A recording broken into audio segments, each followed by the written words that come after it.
pessoal, aqui é a Gelivê, tudo livros e bolinhos, e hoje eu vou fazer a resenha de um livro muito bom chamado O Oceano no Fim do Caminho, do Neil Gaiman, que saiu aqui pela Intrínseca, tipo, em 2013. E sim, eu só estou lendo agora, mesmo já tendo o livro há anos na estante, porque eu separei alguns livros antigos pra, enfim, desafogar, né, as prateleiras. E ainda bem que eu fiz isso, eu não sei porque eu demorei tanto, porque o livro é muito, muito legal. Ele conta a história de um homem de meia idade que volta pra cidade onde ele nasceu, depois de, sei lá, muitos e muitos anos, quase 40 anos, um pouco menos de 40 anos. E lá ele visita a casa onde vivia uma amiga de infância dele, e ele acaba recuperando muitas memórias nesse lugar, coisas que ele não pensava há muito tempo, coisas que ele, enfim, tinha esquecido. E ele sentado lá, de frente para o lago, ou seria um oceano, ou seria um lago, vocês vão entender quando vocês lerem, vão poder decidir por conta própria. E lá, de frente para esse oceano, ele começa a rememorar, né, a relembrar coisas que ele não esperava relembrar. E aí a gente volta 40 anos para o passado, para quando ele tinha 7 anos, e um hóspede da casa dele comete suicídio, não dentro da casa, mas comete suicídio, e isso é tipo o fósforo riscado no caminho de pólvora que precisava para coisas estranhas e um tanto perigosas começarem a acontecer. Mas entendo, ele é um menino de 7 anos, né? Ele não vê necessariamente as coisas como nós adultos vemos.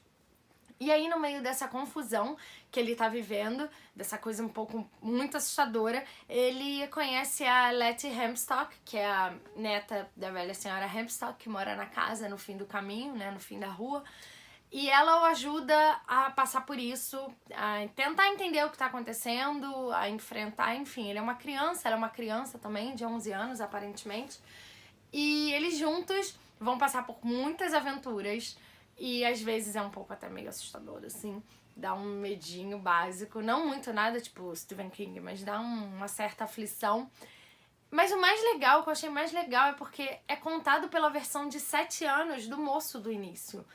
Então tinha muito de uma ingenuidade infantil que deixa a história ainda mais fantástica, no sentido de fantasia mesmo e de incrível, e nos faz pensar em muita coisa.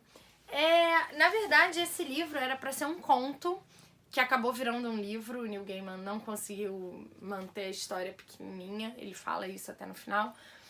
E ainda bem que foi. É um livro que fala muito sobre amizade, o poder de acreditar nas coisas também, sobre a nossa visão de mundo, né?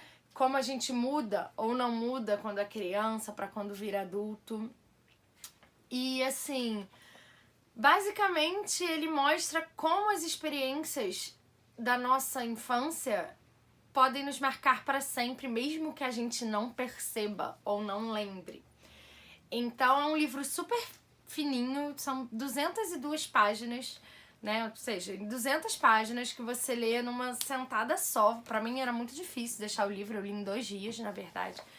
Inclusive eu tive insônia, né, no dia que eu terminei, eu virei literalmente, assim, metade da madrugada terminando de ler, porque é muito, muito bom. O Neil Gaiman é um contador de histórias fantástico, e de fato a história das mulheres Hempstock com esse homem, na época um menino, é muito legal, deixa a gente muito envolvido, querendo muito saber o que vai acontecer. Dói um pouquinho também em algumas situações, rola uma angústia, né, de saber se vai ficar tudo bem, se não vai ficar tudo bem, o que aconteceu pra ele voltar lá só depois de tanto tempo.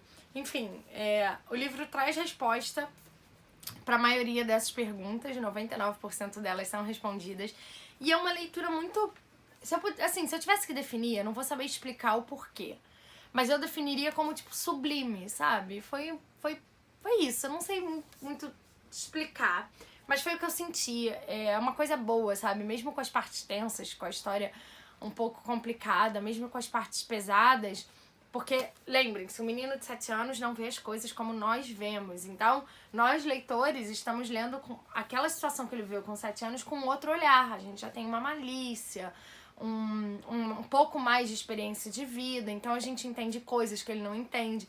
E isso é muito legal, assim, meio que poder voltar naquela cabeça, né, mais infantil, e acompanhar e querer vê-la passando pelas situações e que tudo dê certo no final.